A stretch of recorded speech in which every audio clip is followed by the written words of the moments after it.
네, 여러분 안녕하세요. 뉴스입니다. 멸치콩 문제로 대국민 갈라치기를 시도하며 일배놀이에 흠뻑 빠져있는 윤석열이 정용진과 연관 있냐라는 질문에 집에서 신세계 이마트 이수역점이 가까운데 라고 말한 바 있습니다. 이거 역시 거짓말이죠.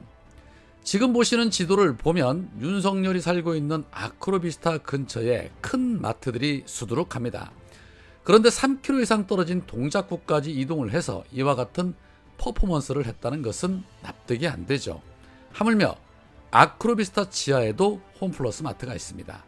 그 마트에 역시 당근, 멸치, 콩, 달걀 다 있습니다. 그런데 집에서 가까워서라고 뻔한 거짓말을 합니다. 500m 떨어진 곳에도 롯데 프리미엄 슈퍼가 있고 1km 거리에 엄청나게 큰 롯데마트도 있습니다.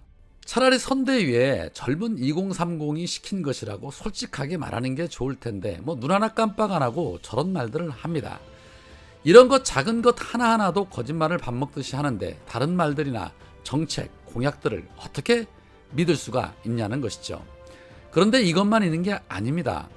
오늘 윤석열은 인천 선대위 출범식을 마치고 기자들의 질문에 또다시 제가 가까운 마트에 가서 필요한 물건을 산 것뿐이다. 그리고 제가 멸치 육수를 많이 내서 먹기 때문에 멸치 자주 사는 편이고, 그리고 아침에 콩국 같은 거 해놨다가 많이 먹기 때문에 콩도 늘 사는 품목 중에 하나다라고 입을 털었습니다. 그러자 기자가 그거 이념 메시지 아니냐는 질문을 던지자 각자가 우리 자유민주주의라고 하는 헌법 질서를 반하지 않는 범위 내에서는 누구나 의사표현의 자유를 갖고 있는 것이고, 또 거기에 대해서는 우리가 소위 표현의 자유로서 다 보장하고 있는 것이기 때문에 그런 부분들이 잘 지켜지는지 안 지켜지는지가 이 나라가 소위 자유와 민주에 기반한 국가인지 판단할 수 있는 근거가 되는 게 아니냐, 저는 그렇게 생각한다라고 입을 털었습니다.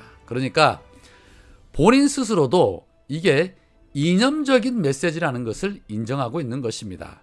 다만 그것을 표현의 자유라고 포장을 하지만 표현의 자유도 어느 위치에 있느냐에 따라 일파만파 문제가 되는 것인데, 대선 후보라는 자가 자신이 보여준 퍼포먼스를 단순히 표현의 자유라고 치부를 해버립니다. 정말 한심스럽죠.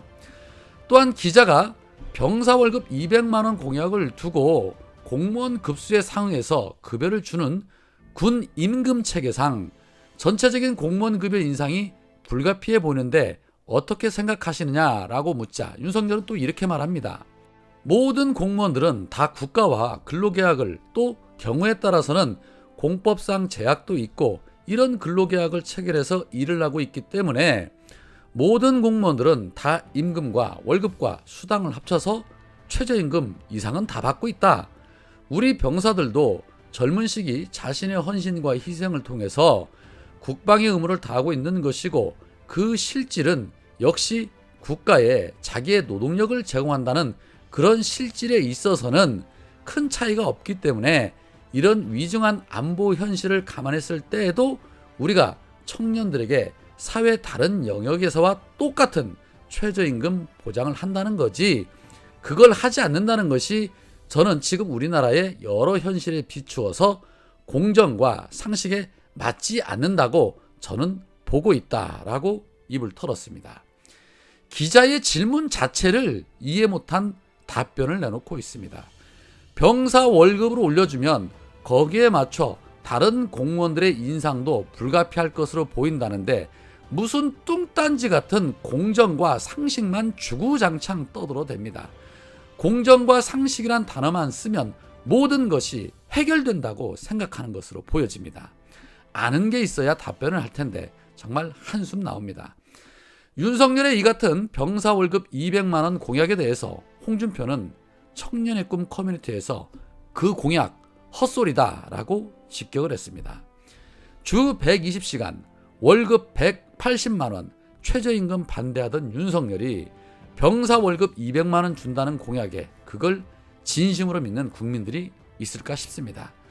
며칠 전에도 본인 입으로 공약이란 게 다 그런 거 아닌가? 라고 입을 털었던 자인이 더더욱 그렇습니다. 자, 그런데 윤석열의 뻘짓 공약 이것만이 아닙니다. 윤석열은 성열 씨의 심쿵 약속 5번째 공약으로 기존 주유소와 LPG 충전소를 전기 자동차 충전이 가능한 친환경 에너지 거점으로 만들겠다라고 발표했습니다. 정말 충격의 충격입니다. 윤석열은 주유소와 LPG 충전소를 전기 자동차 충전이 가능한 친환경 에너지 공급 거점으로 활용하기 위해서 주유소와 LPG 충전소 내에 설치 가능 건축물에 연료전지를 포함을 하고 전기자동차 충전설비 관련 규제를 완화할 계획이다라고 말했습니다. 계속해서 늘어나는 전기차에 대한 인프라를 구축하겠다라는 것인데요. 현재 주유소나 충전소에는 위험물 안전관리법상 이격거리 규정으로 인해서 전기차 충전이 불가능한 상황입니다. 그런데 거기에 이격거리를 조정해서 설치를 하겠다라는 겁니다. 그거 설치했다가 스파크라도 튀는 날에는 대형 참사가 일어나게 됩니다. 그런데 그걸 윤석열은 다가오는 전기자동차의 시대를 선도하는 나라가 될 수 있도록 규제를 해소하고 관련 산업을 진행해 나가겠다라고 하는 것입니다. 주유소에 행여나 정전기라도 일어날까봐 정전기 방지 패드까지 쓰면서 조심조심 하는데 그 옆에서 전기차 충전을 하시겠다는 신박한 발상에 또 한 번 놀라움을 금치 못합니다. 본인이 살고 계시는 아크로비스타 바로 옆에 시범 케이스로 한번 설치해 보시기를 권해드립니다. 정부가 생각이 없어서 못하는 게 아니죠. 공부 좀 하시기 바랍니다. 자, 한편 윤석열 안에 김건희 허위 이력, 허위 경력, 주가 조작과 같은 수많은 의혹에 대해서 우리는 김건희 리스크라는 말을 참 많이 씁니다. 저 역시도 그렇게 사용을 해왔습니다. 김민웅 교수님께서 김건희 리스크라고 하면 누구에게 그렇다는 것인가? 당연히 윤석열이다. 그런데 왜 우리가 윤석열의 관점에서 김건희에 대해 이해를 해야 하는가? 여기서부터 이 나라 언론이 누구의 시각을 기준으로 사태를 보고 있는지를 입증해주고 있다라고 말씀을 하시면서 김건희와 관련한 사안의 사회적 명칭은 범죄다. 따라서 굳이 영어를 쓰겠다면 리스크가 아니라 크라임이다. 그 본질이 이렇기에 윤석열에게 치명타가 되는 것이다. 사안의 본질을 은폐하는 리스크라는 말 자체를 김건희에게 갖다 붙여주는 것부터가 이 여인의 범죄를 면책해주는 미디어 문법이 된다라고 비판을 하셨습니다. 네, 김민웅 교수님의 말을 들어보니까 맞는 말입니다.